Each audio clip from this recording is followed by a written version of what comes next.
I want you to imagine yourself laying in a laboratory setting, wires and electrodes hooked to your body all over your feet, arms, your hands, your face, and your penis. Technicians are standing nearby and they're watching every move as images flash on a screen, images like randomly, like a house with a white picket fence, a father figure, leather jacket, might be a kitten, a topless woman, an erect penis. With every reaction your body has, if it's a sexual arousal, shock waves are sent through your body. If it's not a sexual arousal, warm sensations happen. Therapists gather around you and begin to ask questions about your past, your present, your thought patterns, your behaviors. With every answer, they ask back a question in the soothing voice of, and how does that make you feel? So let me ask you, in regards to everything I just told you, how does that make you feel? I'm Joel Barrett, and I'm a survivor of ex-gay therapy. But let me back up a little bit, because my story doesn't really begin there. My story begins with a confession that I am a recovering Baptist. Not the warm, soft, fuzzy, feel-good Baptist like Southern Baptist. No, we thought they were liberal. The other kind of Baptist, the kind you've probably heard about but didn't think really existed. Yeah, that kind.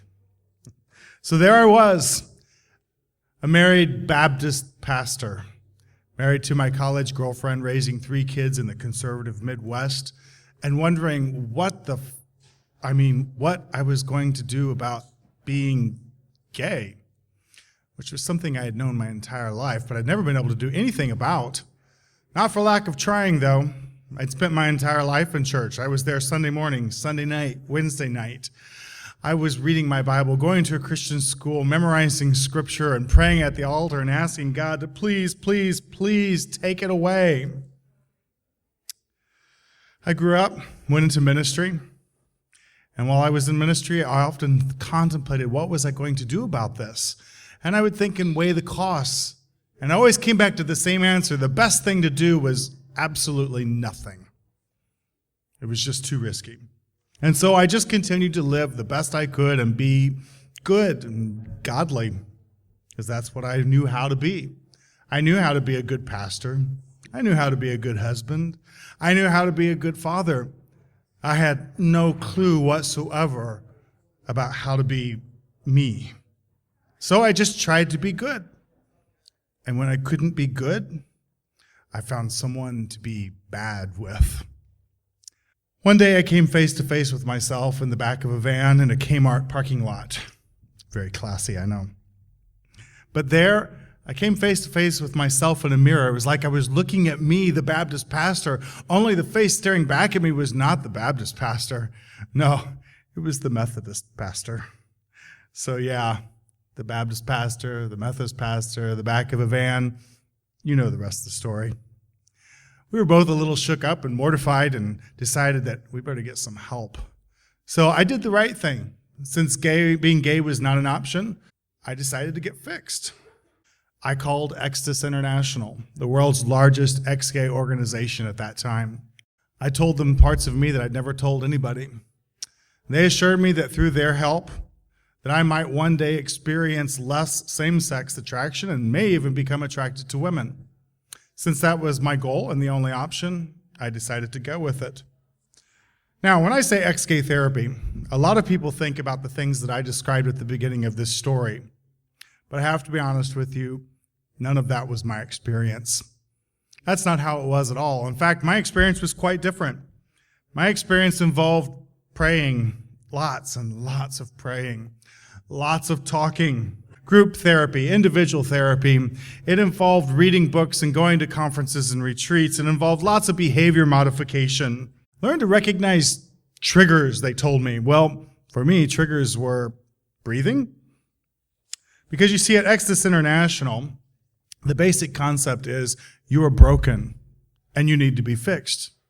You got a spiritual problem, and God is in the habit of, in the business of helping mend broken things. So we will get to the bottom of this. So it actually involved very compassionate, understanding people who wanted to fix me.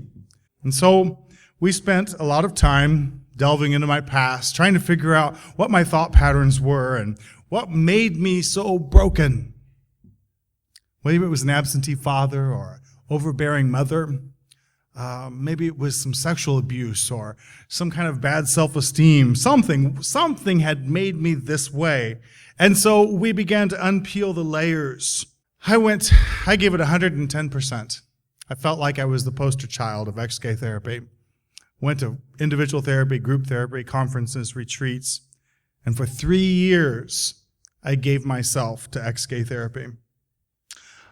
It felt like I was here, and where I needed to be was over here, and after 3 years, I had moved this much.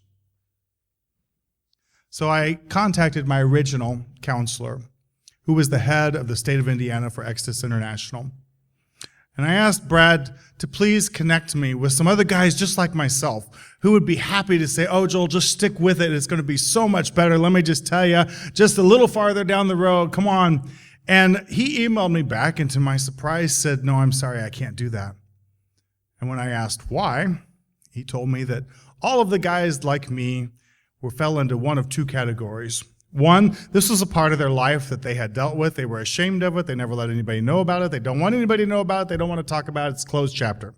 Number two, they were the kind of guy that had dealt with this. It was all taken care of, but they were afraid that if they were to talk to somebody like me, they would be gay again.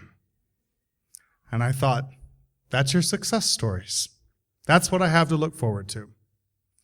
So on that day, I was there by myself. I crumbled up that email that I'd printed out, tossed it aside, and I said out loud, then I'm done.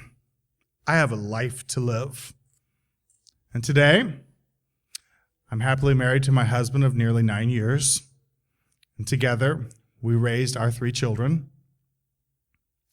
And I look back over that time, and I think, wow, Exodus International, what you thought is that I was broken and I needed to be fixed. You thought God needed to do something in me. You thought that if you could help strip away all of these layers, which frankly, some of those layers needed to be stripped away. But you thought I needed to be fixed. And if I could learn how to have healthy relationships, then somehow I would experience attraction to women again, which never happened. But oddly enough, you were somehow right in all of that. Because as I stripped away those layers, I realized, thank you, Exodus International, that the best person I could be was me. Thank you.